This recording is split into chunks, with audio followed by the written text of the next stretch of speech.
तो स्वागत है आप सभी का आपके अपने YouTube चैनल प्राइम प्रभाकर पे। दोस्तों, इस वीडियो में हम देखेंगे यूपीपीएससी आयोग के द्वारा कराए गए स्टाफ नर्सिंग पेपर के दूसरे पार्ट को। इसमें हम दूसरे और तीसरे पार्ट को देख लेंगे। इससे पहले एक वीडियो मैंने आपको कराया था, उसमें हमने पहले पार्ट को देखा था। उसमें हमने जीएस के सारे क्वेश्चन देखे थे। इसमें हम सामान्य हिंदी का पेपर और जो तीसरा स्पेशल आता है बायोलॉजी या साइंस वाला सेक्शन, उसको कवर करेंगे। तो चलिए वीडियो की शुरुआत करते हैं। अगर आपने पहला वाला जीएस वाला वीडियो नहीं देखा है तो उसका लिंक मैंने डिस्क्रिप्शन में दे दिया, वहाँ से जाकर के वो भी देख सकते हैं। ठीक है, तो पार्ट 2 हिंदी को देखते हैं। इसमें पहला क्वेश्चन है, बेल का तत्सम शब्द आपको बताना है।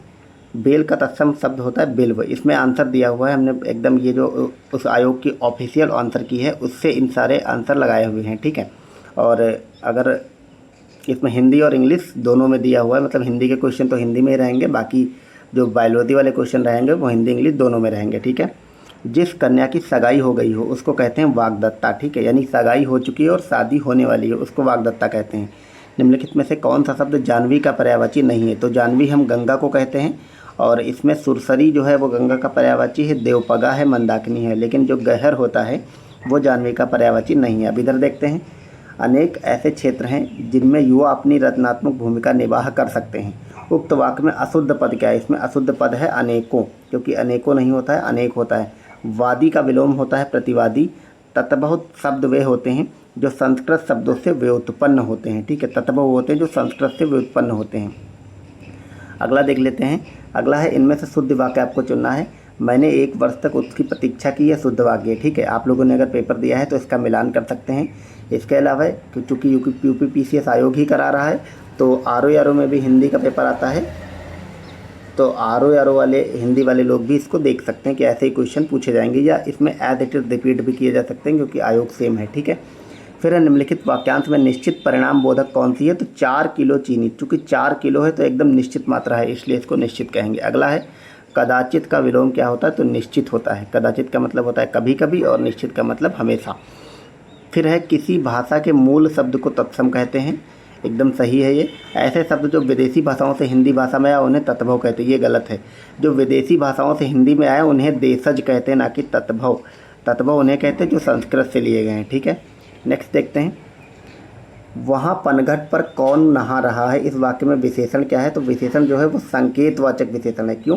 क्योंकि वहाँ नहा रहा है कोई, तो ये संकेत किया जा रहा है कि दूर कोई वहाँ पे नहा रहा है। ठीक है, ऐसे मतलब इजी क्वेश्चन है। आप लोग अगर थोड़ा कॉमन सेंस भी लगाएंगे तो आंसर आ जाएगा।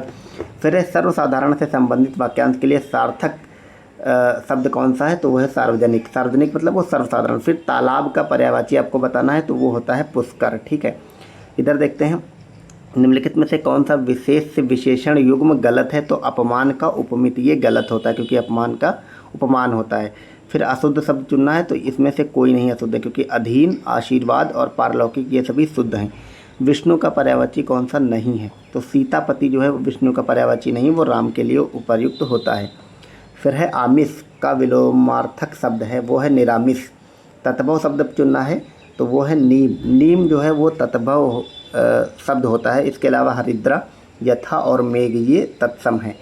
फिर है, इनमें से परिमेय शब्द किस वाक्य या वाक्यांश के लिए उपयुक्त होता है? तो जो तोला या मापा ना जा सके उसके लिए परिमेय कहते हैं। परिमेय का मतलब होता है जो तौला या मापा ना जा सके। फिर है, अभ्यंतर का विलोम क्या होता है? बाह्य, क्योंकि अभ्यंतर का मतलब होता है आंतरिक। अब यहाँ पे हमारे 20 क्वेश्चन मात्र हिंदी के पूछे जाते हैं इस पेपर में, तो 20 क्वेश्चन हिंदी के हो गए।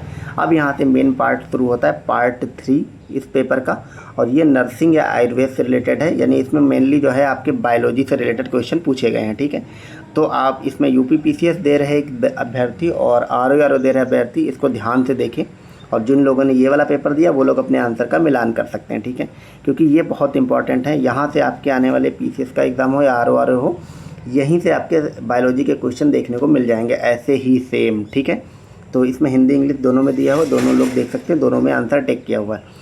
तो इसमें देखते हैं, इसमें हमारा पहला क्वेश्चन है, वायरस के किस ग्रुप से एचआईवी संबंधित है? तो रेट्रोवायरस, यानी एचआईवी एड्स जो होता है वो रेट्रोवायरस से रिलेटेड होता है। ठीक है, प्रसव के तुरंत उपरांत गर्भाशय का वजन कितना होता है? यानी प्रसव जब हो जाता है तो उसके तुरंत बाद जो यूट्रस है उसका वजन जो है वो 1000 ग्राम होता है, यानी कि 1 kg का होता है। लवण रस का विपाक क्या है? इस टाइप के क्वेश्चन जो होते हैं, कर्री अच्छी वाली हिंदी लिखी होती है उसको आप लोग थोड़ा इंग्लिश वाला देख लिया करिए। विपाक ऑफ लवणा रस, दैट इज कॉल्ड मधुर विपाक, यानी कि मधुर विपाक, वो भी इंग्लिश में भी यही लिखा है। फिर क्वेश्चन अगला है, निम्न में किसमें विटामिन के पाया जाता है? तो मानव के दूध में। ठीक है, याद रखना है आपको, जो मनुष्य होता है उसके दूध में मानव का विटामिन के मिलता है। ठीक है, ऐसे क्वेश्चन आपके पीसीएस वाले भी एग्जाम में ज़रूर पूछे जाएंगे। गाय के दूध, ऊँटनी के दूध और बकरी के दूध में विटामिन के नहीं मिलता है। ठीक है, निम्न में से किस अंजन का उपयोग नित्य करते हैं? तो सौविराजन अंजन का उपयोग नित्य करते हैं। ठीक है, चिकित्सा का आधा भाग क्या कहा जाता है? तो वो बस्ती होता है। ये जो है आयुर्वेद से रिलेटेड क्वेश्चन है आपके, इसमें एंशिएंट हिस्ट्री टाइप में पूछे जा सकते हैं। ठीक है, स्तनपान काल के समय कौन सी गर्भरोधक गोली का सेवन सुरक्षित होता है? तो वो होता है मिनी पिल। यहाँ पे माला डी एवं माला एन यूज नहीं, मतलब ये सुरक्षित नहीं होती हैं, बाकी मिनी पिल जो है वो सुरक्षित होती हैं। ठीक है, फिर है निम्न में से किस आहार द्रव्य का प्रयोग नित्य जीवन में नहीं करना चाहिए? तो यवक का उपयोग रोज़ नहीं करना चाहिए। फिर है मानस दोष कौन से होते हैं? तो रज और तम जो है वो मानस दोष होते हैं। 3 तरह के दोष मतलब लक्षण होते हैं किसी भी व्यक्ति में, आपको पता है, सत्व, रज और तम। तो रज और तम जो है वो मानस दोष कहे जाते हैं, बाकी सत्व गुण तो सबसे अच्छा माना जाता है। फिर नेक्स्ट क्वेश्चन है, निम्न में से कौन संप्राप्ति का पर्यायवाची है? तो वो है जाति और आगति दोनों। फिर है आयुर्वेदी रसशास्त्र शब्द में रस का किसके संदर्भ में उपयोग होता है? तो पारद के संबंध में। फिर है अष्टविध परीक्षा का हिस्सा क्या है? तो वो है नाड़ी अष्टविध परीक्षा का हिस्सा है। वरा किसका पर्यायवाची? तो त्रिफला का पर्यायवाची वरा है। ये सब आयुर्वेद से रिलेटेड क्वेश्चन है। ठीक है, फिर है ओव्यूलेशन किसके कारण होता है? तो एलएच की वृद्धि के कारण। दंत को क्या माना गया है? रुचि का अस्थि माना गया है। चरक के अनुसार लंघन के कितने भेद होते हैं? तो 10 भेद होते हैं। आचार्य सुश्रुत के अनुसार गर्भनाली नाल का छेदन कितने अंगुल पर होना चाहिए? 8 अंगुल पर। यमल गर्भ का कारण क्या होता है? पूर्व जन्म के कर्म एवं वायु। फिर क्वेश्चन है, चरक के अनुसार निम्न में से कौन सा आधारणीय वेग नहीं है? तो वो अभिद्या जो है वो आधारणीय वेग नहीं है। नेक्स्ट हमारा 70 नंबर क्वेश्चन है, त्रिविध रोग क्या होते हैं? तो निज, आगंतुक और मानस, ये त्रिविध रोग होते हैं। आधारणीय वेगों की संख्या कितनी है? तो वो 13 होती है। हाथ की स्वच्छता के लिए उपयोग किए जाने वाले एजेंटों में सबसे प्रभावी क्या है? तो एल्कोहल आधारित जो हैंड रब होते हैं वो सबसे प्रभावी होते हैं। फिर नेक्स्ट क्वेश्चन है, क्षेप्त बहिर्मलान अधोलिखित में से किसका कार्य है? तो वात का कार्य है। ठीक है, कल्क की प्रयोग मात्रा कितनी होती है? 1 कर्ष होती है। सुश्रुतानुसार रक्त का गुण क्या होता है? तो रक्त का गुण होता है अनुष्ण, शीत एवं मधुर।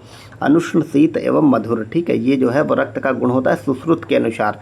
तो ये आयुर्वेद वाले क्वेश्चन है, बहुत अच्छे क्वेश्चन है। निम्न में से कौन सा द्रव्य पंचकोल में शामिल नहीं है? तो मरीच जो है वो पंचकोल में शामिल नहीं है। दिवा स्वप्न का किस ऋतु में निषेध नहीं होता है? तो ग्रीष्म ऋतु में। निम्न में से कौन सा मापदंड बिशप स्कोर में सम्मिलित नहीं है? तो भ्रूण हृदय गति जो है वो बिशप स्कोर में सम्मिलित नहीं है। फिर नेक्स्ट क्वेश्चन है, मेरु तंत्रिका या स्पाइनल नर्वस की कुल संख्या कितनी होती? तो ये होती है 31 जोड़े। सामान्य गर्भाशय का वजन कितना होता? वो होता है 30 से 40 ग्राम। फिर है नवजात शिशु की सामान्य श्वसन दर कितनी होती? तो 40 से 60 श्वास प्रति मिनट होती है। ठीक है, नेक्स्ट क्वेश्चन देखते हैं, साल्मोनेला टाइफी कहाँ पर रोग उत्पन्न करता है? तो छोटी आंत में ये रोग उत्पन्न करता है। ठीक है, आपके पीसीएस आरओआर में पूछ लिया जाएगा कि छोटी आंत से संबंधित रोग क्या है? ऑप्शन में रहेगा साल्मोनेला टाइफी, उसमें ऐसे क्वेश्चन पूछे जाते हैं। ठीक है, फिर है अनुपान के संबंध में कौन सा सत्य है? तो औसत के पश्चात दिया जाता है क्या? अनुपान। स्वेदन के अयोग्य रोगी क्या होते हैं? उपर्युक्त सभी होते हैं, यानी कि कामला, उदर और तिमिरिया सभी होते हैं। नेक्स्ट क्वेश्चन है, नवजात शिशु की देखभाल के निर्देशों के अनुसार अचानक शिशु मृत्यु सिंड्रोम के जोखिम को कम करने के लिए नवजात शिशु को नींद की किस अवस्था में रखने की सिफारिश की जाती है? तो सुपाइन अवस्था में। फिर है निम्न में से कौन सा रोगी सस्या प्रकार का है? तो वो है फाउलर्स। चरक ने अष्टविध वेसायतन में किसका उल्लेख नहीं किया है? तो उपयोग का उल्लेख नहीं किया है। इसके अलावा संयोग, राशि और देश का उल्लेख किया है। नेक्स्ट क्वेश्चन है, अनुपान का गुण क्या होना चाहिए? आहार के गुणों के विपरीत, धातुओं के विपरीत नहीं होना चाहिए। ठीक है, फिर है प्लाज्मोडियम की किस प्रजाति के कारण घातक मलेरिया होता है? तो प्लाज्मोडियम फैल्सीफेरम के कारण घातक मलेरिया होता है। चरक के अनुसार निंद्रा के भेद में से निम्न में से कौन सा सही नहीं है? तो रजोभाव जो है वो सही नहीं है। फिर है चरक के अनुसार उपचारक या परिचायक के गुण निम्न में से कौन कौन से होने चाहिए? तो इसमें डी वाला आंसर सही, यानी कि दूसरा, तीसरा, छठा और नवा, तो दूसरा हो गया दाक्ष, तीसरा हो गया शौच, छठा हो गया अभीरू और नवा हो गया अनुराग भर्तरी। ये जो है चरक के अनुसार उपचारक या परिचारक के गुण में शामिल होते हैं। ठीक है, फिर नेक्स्ट क्वेश्चन है उपसय के औषधान्य विहार के अनुसार कितने भेद होते हैं? तो टोटल 18 भेद होते हैं। फिर है निम्न में से कौन सा सही सुमेलित है? तो महाऔषध का स्तन्य शोधन महास का, ये जो है वो सही सुमेलित है। इसके अलावा ये सारे असत्य हैं। फिर है गर्भ में मांस एवं शोणित की अधिक वृद्धि किस मास में होती? तो वो होती है पंचम मास में, जब यानी बच्चा 5वें महीने का होता है उस समय मांस वृद्धि होती है। ठीक है, नेक्स्ट देख लेते हैं। अगला है वाग्भट्ट के अनुसार बच्चों में अन्नप्राशन काल क्या है? तो 6 मास का। उपरस कितने होते हैं? तो उपरस 8 होते हैं। WHO का मुख्यालय कहाँ? आप सबको पता है, स्विट्जरलैंड के जिनेवा में। ठीक है, अब 98 नंबर क्वेश्चन पे आ गए। ये हमारा क्वेश्चन क्या कहता है कि निम्नलिखित में से कौन सा गर्भधारण सामग्री का भाग नहीं है? तो रक्त जो है, ठीक है, रक्त का गर्भधारण सामग्री से कोई मतलब नहीं होता है। फिर है निम्न में से कौन सा अस्थि संधि का प्रकार नहीं? तो तरुण जो है वो अस्थि संधि का प्रकार नहीं। फिर है आदान काल में कौन सी ऋतुएं आती हैं? तो शिशिर, बसंत और ग्रीष्म ऋतुएं आदान काल में आती हैं। अगला क्वेश्चन है निम्नलिखित में से कौन सा उदक वह स्रोतस का मूल है? तो वह तालु और क्लोम। फिर है रक्त का ESR परीक्षण किस विधि से होता है? तो वेस्टर ग्रीन पद्धति से होता है। फिर है आचार्य सुश्रुतानुसार आशयों की संख्या कितनी बताई गई? तो वो कुल संख्या है 8। अगला क्वेश्चन है आचार्य सुश्रुत के अनुसार पित्त दोष का विशिष्ट स्थान क्या है? तो वो है पक्व माशय मध्य। फिर अंतर्राष्ट्रीय नर्स दिवस कब मनाया जाता है? 12 मई को। निम्नलिखित में से कौन सा द्रव्य मूल 10 मूल का घटक नहीं है? तो वो जो है मांसपर्णी नहीं है। इसके अलावा सालपर्णी, बिल्व और प्रश्निपर्णी होते हैं। टाइफाइड का संक्रमण निम्न में से किसके कारण होता है? तो दूषित जल और भोजन से टाइफाइड होता है। आयुर्वेदानुसार मातृ दुग्ध के अभाव में शिशु को दूध देना चाहिए किसका? बकरी या गाय का। यानी कि छोटा बच्चा है, अगर माता का दूध उपलब्ध नहीं है तो फिर बकरी या गाय का देना चाहिए, भैंस का नहीं देना चाहिए। ठीक है, सुश्रुतानुसार आर्तव का निर्माण किस धातु से होता है? तो रस से होता है। ठीक है, मैं जल्दी जल्दी आंसर इसलिए आपको बताते जा रहा हूँ ताकि आप लोग मिलान कर लें और ऐसे आंसर एज इट इज रट लें। ठीक है, नेक्स्ट क्वेश्चन है चरक के अनुसार पंचविधि सकाय कल्पना के अंतर्गत सर्वाधिक बलवान या गुरु की कल्पना क्या है? तो वो शौरस है। फिर है विटामिन ए के प्रोफाइलैक्सिस कार्यक्रम भारत में कब शुरू हुआ? 1970 में। स्तन्य श्रवण यानी दूध निर्माण के लिए महत्वपूर्ण अंतःस्राव क्या है? तो वह है प्रोलैक्टिन। यानी कि प्रोलैक्टिन के अंतःस्राव जब प्रोलैक्टिन का होगा शरीर के अंदर तभी दुग्ध निर्माण होगा। ठीक है, नेक्स्ट क्वेश्चन है, इसमें आपको मिलान करना है। ठीक है, मलेरिया का अगर प्लाज्मोडियम है तो काला आजार का क्या होगा? Leishmania donovani. यानी कि मलेरिया जो है प्लाज्मोडियम से होता है, तो जो काला आजार है वो लीशमैनिया डोनोवानी से होता है। ये आप याद रखेंगे। ठीक है, बाकी आप लोग PCS वाले इस टाइप की शब्दावलियाँ जरूर याद कर लें, एग्जाम में आएंगे ऐसे क्वेश्चन। सेम ये भी आ सकता है क्योंकि आयोग क्वेश्चन पेपर बनाने वाला सेम है। फिर देखते हैं कि निम्नलिखित में से कौन सा 10विध परिचय भाव का भाग नहीं है? तो निदान नहीं है। चरकानुसार पुंसवन संस्कार किस नक्षत्र में किया जाना चाहिए? तो पुष्य नक्षत्र में किया जाना चाहिए। ठीक है, नेक्स्ट क्वेश्चन है पित्तज व्याधियों के लिए श्रेष्ठ चिकित्सा होगी? तो वो होगी विरेचन एवं घृतपान। पवित्रम वृश्य मानुष्यम का वर्णन दिनचर्या में किसके लिए होता है? तो स्नान के लिए। त्रिशूद आयुर्वेद क्या है? हेतु, लिंग और औषध। ठीक है, आचार्य सुश्रुतानुसार शाखाओं में अस्थियों की संख्या कितनी बताई गई है? 120। फांट कल्पना की मात्रा कितनी होती? 2 पल। सुश्रुत के अनुसार गर्भ में बुद्धि की उत्पत्ति किस मास में होती है? तो 6वें मास में बुद्धि बनती है गर्भ में। फिर है सुश्रुत के अनुसार गर्भाशय की आकृति किस प्रकार की होती है? तो रोहित मत्स्य मुखाकार होती है। ठीक है, नेक्स्ट है BMW प्रबंधन के संदर्भ में निम्नलिखित कथनों पर आपको विचार करना और इसमें बताना है क्या सही है। एक्सपायर हुए औषधियों और साइटोटॉक्सिक दवाओं का लाल कूड़ेदान में डालें, ये गलत है।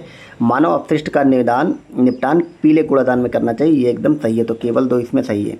ठीक है, नेक्स्ट देखते हैं श्वसन विफलता के मामलों में निम्नलिखित में से कौन सी विधि सामान्य नकली कृत्रिम श्वसन के उपयोग के लिए की जाती? तो वह है बैग, मास्क, वेंटिलेशन। फिर है शल्य कर्म के लिए प्रयुक्त यंत्रों शस्त्रों के वाण निरंतुकरण के लिए कितने तापमान की आवश्यकता होती? तो 120 से 135 डिग्री तापमान की आवश्यकता होती है। फिर है सारढंदर के अनुसार औषध सेवन के कितने काल बताए गए हैं? तो कुल 5 काल बताए गए हैं। फिर है ब्लड सीमेयर में निम्न में से कौन सा एंटीकोगुलेट उपयोग नहीं किया जाता? तो ट्रिपल ऑक्सीलेट उपयोग नहीं होता है। वमन के अतियोग का लक्षण क्या है? तो रक्त चंद्रिका युक्त वमन जो है वो वमन के अतियोग का लक्षण है। फिर है संगधर के अनुसार निम्नलिखित में से कौन सा ग्राही द्रव्य का उदाहरण है, तो उपयुक्त सभी हैं, यानी कि शुंठी, गज पिप्पली और जीरक ये सभी हैं। फिर है चरक के अनुसार श्रेष्ठ विघन्य क्या द्रव्य क्या है, तो वो है सीरीज। फेलोपियन ट्यूब की लंबाई कितनी होती है, तो 10 सेंटीमीटर होती है। यह फेलोपियन ट्यूब वही ट्यूब होती है जहाँ पे मतलब जाइगोट बनता है, मतलब गर्भाशय जस्ट पहले वाली जो ट्यूब होती है। अगला है हंसोदक सेवन का उल्लेख किस ऋतु में किया जाता है, तो शरद ऋतु में।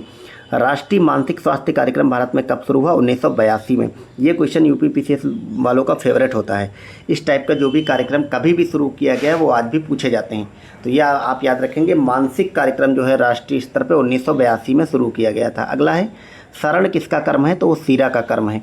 फिर है नवजात शिशु के मुख एवं कंठ में स्थित श्लेष्मा को साफ करने के लिए क्या दिया जाता है, तो सैंधव एवं सर्पी दिया जाता है। आचार्य चरक के अनुसार शरीर में अस्थियों की संख्या कितनी है, तो 360 है। भेषज कितने प्रकार के होते हैं, 2 प्रकार के, ठीक है। नेक्स्ट है बंध बांधने के तरीकों को क्या कहते हैं, तो कहते हैं डिस्मर्जिया। अस्पताल के वार्ड में बिस्तरों के मध्य कितना अंतर बताया गया है, 1 से 2 मीटर का। आसीतो लबते सुकम लक्षण किस व्याधि से संबंधित है, तमस स्वास्थ्य से संबंधित है। खटवा बंध का प्रयोग कहाँ करते हैं, तो वो करते हैं संघ प्रदेश में। परादि गुणों की संख्या कितनी बताई गई है, 10। नेक्स्ट क्वेश्चन है किस ऋतु में दिवा स्वप्न वर्जित है, बसंत ऋतु में। सबसे ज़्यादा दिवा स्वप्न कहाँ आता है, ग्रीष्म ऋतु में, अभी हमने देखा था। प्रसव के समय सामान्यतः अपरा एवं नवजात शिशु के भार का अनुपात कितना होना चाहिए, 1:6, ठीक है। नीचे दिए गए विकल्पों में कौन सा ओजा का गुण है, तो ओज का गुण होता है शीत, ठीक है।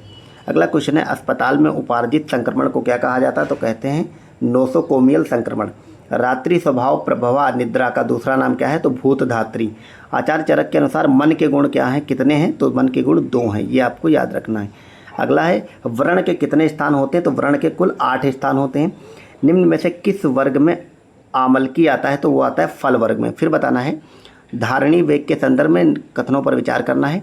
इसमें है जृंभा वेग के धारण से विनाम आक्षेप प्रकार के रोग होते हैं, ये सही है। पुरीश वेग के धारण से मनता तब स्तंभ आदि प्रकार के रोग होते, ये गलत है, तो केवल इसमें एक सही है, ऑप्शन नंबर बी। नेक्स्ट है निम्न में से कौन सा यंत्र निर्जीवीकृत सामान को पकड़ने हेतु तो विशेषता प्रयुक्त होता है, तो वो होता है चीटल्स फॉरसेप। अगला है निम्न में से कौन सा वात सामक रस है, तो उपयुक्त सभी, यानी कि मधुर, अम्ल और लवण ये सभी के सभी वात सामक रस हैं। अगला हमारा क्वेश्चन है घी धृति एवं स्मृति के विभ्रंश वश व्यक्ति जो कार्य करता है उसे कहते हैं प्रज्ञापराध। फिर है जुजुप्सा चिकित्सा किस रोग में निर्दिष्ट है, तो राज या क्षमा रोग में जुजुप्सा जो चिकित्सा है वो निर्दिष्ट है, यानी मना की गई है। अगला है आचार्य चरक के अनुसार भूतोन्माद कितने प्रकार के होते, तो 5 प्रकार के। किस माह में गर्भिणी में बल वर्ण हानि होती, तो 6 माह में, ठीक है। यानी 6ठे महीने में जो गर्भिणी होती माता होती उसका बल हानि होने लगती है, ओवरऑल उसकी मतलब जो स्ट्रेंथ है, ताकत है, वो कम होने लगती है। अगला है निम्न में से कौन सा महारस नहीं है, तो हड़ताल जो है वो महारस नहीं है। फिर है दृष्टि से संबंधित कौन सा पित्त दोष संबंधित नहीं है, दृष्टि से रिलेटेड संबंधित है, सॉरी, तो आलोचक पित्त जो है वो दृष्टि से रिलेटेड नहीं है, दृष्टि से रिलेटेड पित्त दोष नहीं है। बाकी रज्जक, भ्राजक और साधक इससे संबंधित हैं।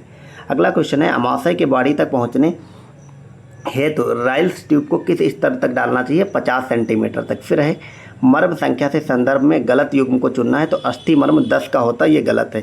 आचार्य चरक के अनुसार उन्माद के कितने प्रकार होते हैं, 5।